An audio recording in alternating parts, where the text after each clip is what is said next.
હાલ મહત્વના સમાચાર મળી રહ્યા છે રાજકોટથી। રાજકોટના જામકંડોરણામાં એકલા રહેતા વૃદ્ધોની સુરક્ષા સામે સવાલ ઉઠાવતી આ ઘટના સામે આવી રહી છે। વૈભવનગરમાં 65 વર્ષીય વૃદ્ધાની અજાણ્યા શખ્સોએ લૂંટના ઈરાદે સાડી વડે ગળે ફાંસો આપી ઘાતકી હત્યા કરવામાં આવી છે। જે આ ઘટના છે જે જામકંડોરણાના વૈભવનગરની છે। કંડોરણા પોલીસ સ્ટેશન વિસ્તારમાં વૈભવનગર નામનું એક ગામ છે। તેમાં છેવાડાના જે મકાન છે તેમાં એક વૃદ્ધા એકલા રહેતા હોય, જેમનું નામ લીલાબેન વાઇફ ઓફ જમનભાઈ અજુડિયા, એમની ઉંમર 65 વર્ષ હતી। તેમના બંને સંતાનો રાજકોટ મુકામે કામ કરે છે અને રાજકોટ રહે છે। માજી ગામમાં એકલા રહે છે।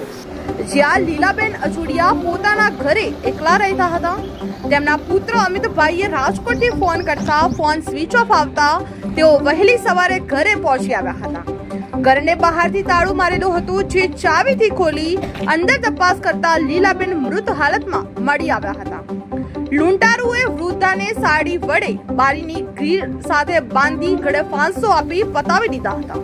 આ હત્યારાઓ કબાટ તોડી રોકડા 5,700 રૂપિયા અને સોનાની બંગડી મળી આવી હતી, જે કુલ 15,700ની મત્તાની લૂંટ કરી ફરાર થઈ ગયા હતા।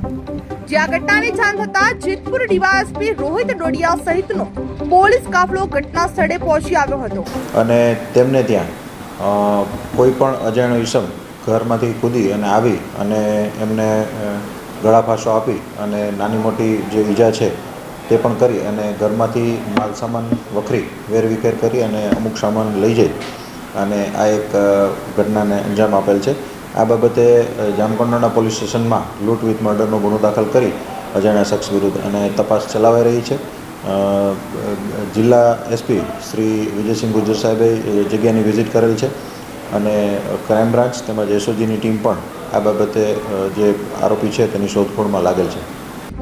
પોલીસે અજાણ્યા શખ્સો વિરુદ્ધ લૂંટ અને હત્યાનો ગુનો નોંધી એલસીબી અને એસઓજીની ટીમો બનાવી હત્યારાઓને પકડવા માટે ચક્રો ગતિમાન હાથ ધરવામાં આવી રહ્યા છે। Bureau report Javed Bakali, KTV news Gujarati, Dhoraji.